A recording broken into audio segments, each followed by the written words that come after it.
ਸਰਕਾਰੀ ਹਸਪਤਾਲ ਦਾ ਯਾਰ ਬਾਥਰੂਮ ਵੇਖੋ। ਅੱਛਾ, ਅਤੇ ਇਹ ਵੇਖਣ ਤੋਂ ਬਾਅਦ ਨਾ ਤੁਸੀਂ ਜਿਹੜਾ ਨਾ ਗੰਗਾ ਰਾਮ ਹਸਪਤਾਲ ਜਾਂ ਸਰਵਿਸਿਜ਼ ਹਸਪਤਾਲ ਲਾਹੌਰ ਜਾਂ ਪਾਕਿਸਤਾਨ ਦੇ ਕਿਸੇ ਵੀ ਹਸਪਤਾਲ ਦਾ ਤੁਸੀਂ ਬਾਥਰੂਮ ਦਾ ਇਹਦੇ ਨਾਲ ਤਕਾਬਲ ਕਰ ਲਵੇ ਹੋ। ਇਹ ਨਹਾਉਣ ਵਾਲਾ ਮਾਹੌਲ ਵੀ ਅੱਗੇ ਪਰਦਾ ਵੀ ਲੱਗਾ ਹੈ, ਤਕਾਬਲ ਕਰ ਲਵੇ ਅਤੇ ਫਿਰ ਸਾਨੂੰ ਦੱਸਿਓ ਕਿ ਅਸੀਂ ਕਿਉਂ ਪਿੱਛੇ ਹਾਂ।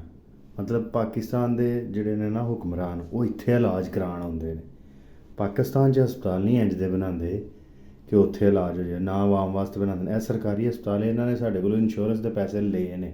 ਜਦੋਂ ਅਸੀਂ ਆਏ ਹਾਂ ਨਾ ਇੱਥੇ ਇੰਗਲੈਂਡ, ਪਹਿਲਾਂ ਹੀ ਇਹਨਾਂ ਨੇ ਸਾਡੇ ਕੋਲ ਇੰਸ਼ੋਰੈਂਸ ਦੇ ਲੈ ਲਏ ਨੇ।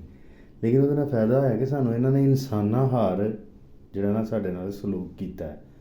ਪਾਕਿਸਤਾਨ ਦੇ ਵਿੱਚ ਸਾਡੇ ਕੋਲ ਟੈਕਸ ਵੀ ਲੈਂਦੇ ਨੇ, ਅਮੀਰ ਲੋਕ ਨਹੀਂ ਦਿੰਦੇ, ਗਰੀਬਾਂ ਕੋਲ ਟੈਕਸ ਲੈਂਦੇ ਨੇ, ਇਨਡਾਇਰੈਕਟ ਟੈਕਸ। ਲੇਕਿਨ ਆਪਣਾ ਇਲਾਜ ਬਾਹਰ ਕਰਾਉਂਦੇ ਨੇ, ਜੱਜ ਵੀ, ਜਰਨਲ ਵੀ, ਜਿਹੜੇ ਨੇ ਤੁਹਾਡੇ ਸਹਾਫੀ ਵੀ, ਸਿਆਸਤਦਾਨ ਵੀ, ਹਰ ਬੰਦਾ ਤੁਹਾਡਾ ਬਾਹਰ ਇਲਾਜ ਕਰਾਉਂਦਾ। ਅਤੇ ਪਾਕਿਸਤਾਨ ਦੀ ਬਿਹਤਰੀ ਵੱਲ ਤਵੱਜੋ ਨਹੀਂ। ਜਿੰਨੀ ਦੇਰ ਤੱਕ ਪਾਕਿਸਤਾਨ ਦੀ ਡਬਲ ਨੈਸ਼ਨੈਲਿਟੀ ਨਹੀਂ ਨਾ ਮੁੱਕੇਗੀ, ਸਰਕਾਰੀ ਅਫਸਰਾਂ ਦੀ, ਵੱਡਿਆਂ ਦੀ, ਜੱਜਾਂ ਦੀ, ਜਰਨਲਾਂ ਦੀ, ਵਕੀਲਾਂ ਦੀ, ਔਰ ਇੰਗਲਿਸ਼ 'ਤੇ ਪਾਬੰਦੀ ਨਹੀਂ ਲੱਗੇਗੀ ਕਿ ਇਹ ਲੋਕ ਇਹ ਸਮਝਣ ਕਿ ਸਾਡਾ ਮੁਸਤਕਬਲ ਬਾਹਰ ਨਹੀਂ ਪਾਕਿਸਤਾਨ ਹੈ। ਜਿੰਨੀ ਦੇਰ ਤੱਕ ਪਾਕਿਸਤਾਨ ਦੇ ਹੁਕਮਰਾਨਾਂ ਦਾ ਮੁਸਤਕਬਲ ਬਾਹਰ ਹੈ, ਲੰਦਨ, ਮੀਆਂ ਸਾਹਿਬ ਤੁਰ ਜਾਂਦੇ ਨੇ ਲੰਦਨ, ਕਿਆਨੀ ਸਾਹਿਬ ਬਾਹਰ ਨੇ, ਬਾਜਵਾ ਬਾਹਰ ਹੈ, ਰੇਲ ਸ਼ਰੀਫ ਬਾਹਰ ਹੈ, ਇਹ ਸਾਰਿਆਂ ਦਾ ਮੁਸਤਕਬਲ ਜਿੰਨੀ ਦੇਰ ਤੱਕ ਪਾਕਿਸਤਾਨ 'ਚ ਨਹੀਂ ਨਾ ਹੋਣਾ, ਉਨੀ ਦੇਰ ਬਿਹਤਰੀ ਨਹੀਂ ਆਉਣੀ।